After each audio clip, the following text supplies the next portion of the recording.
We hope, we pray for better days. बच्चों, आज की क्लास में हम ग्रुप थ्योरी का next topic Lagrange theorem discuss करेंगे। ये एक इम्पोर्टेंट थ्योरम है और ये दो तरह से आती है, या तो इसके नेम से आएगी state and prove Lagrange theorem, या फिर इसकी डेफिनेट स्टेटमेंट भी डिफाइन करके ये थ्योरम आपके पेपर में पूछी जा सकती है।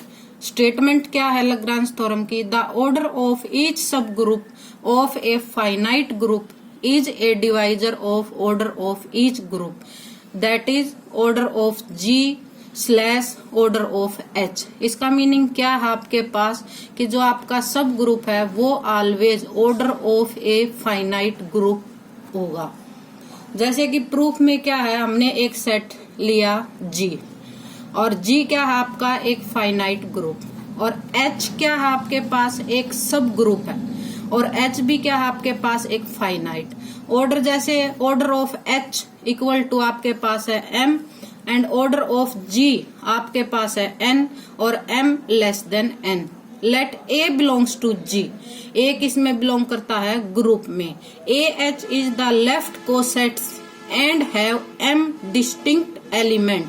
ए एच इक्वल टू कैसे लिखेंगे? जैसे हमने लेफ्ट कोसेट निकाले तो A H one, A H to and so on a H M.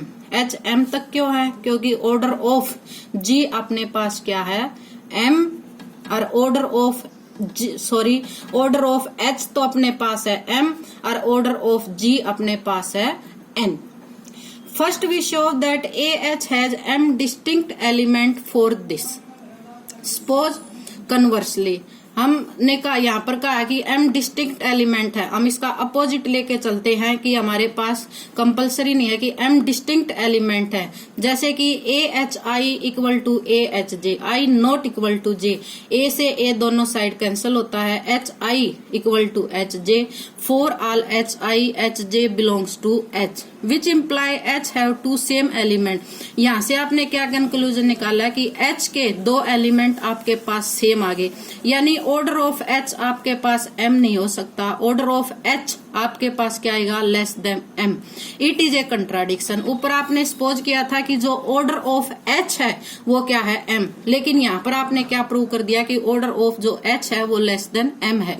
Our assumption is wrong, every left coset of A H have M distinct element.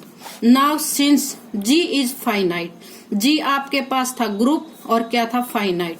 So by left coset decomposition of G, जैसे हमने पिछले topic में किया था index of a सब group of A group जी, उसमें index कैसे find out करते थे?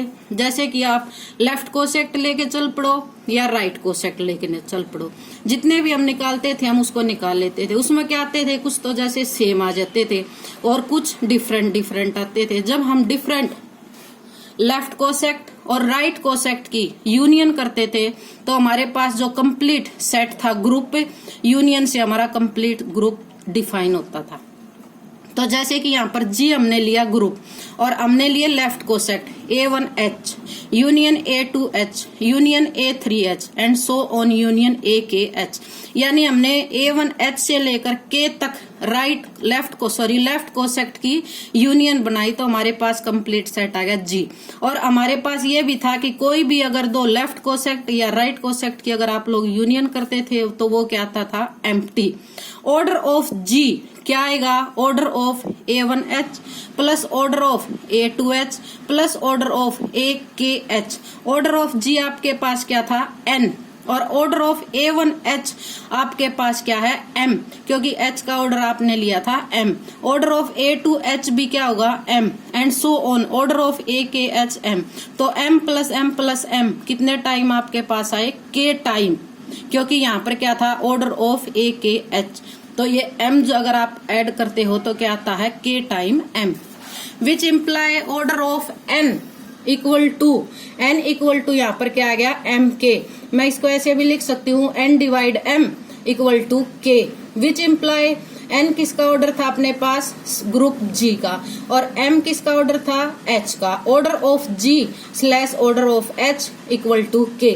इससे हमारे पास ये प्रूव होता है कि जो order of a subgroup है, order of G sorry, order of a subgroup is the divider order of a G, और आपके पास क्या है, एक फाइनाइट नंबर के। ये अपनी थ्योरम, लाग्रांज थ्योरम कंप्लीट होती है। इसे नेक्स्ट क्लास में हम नेक्स्ट टॉपिक डिस्कस करेंगे।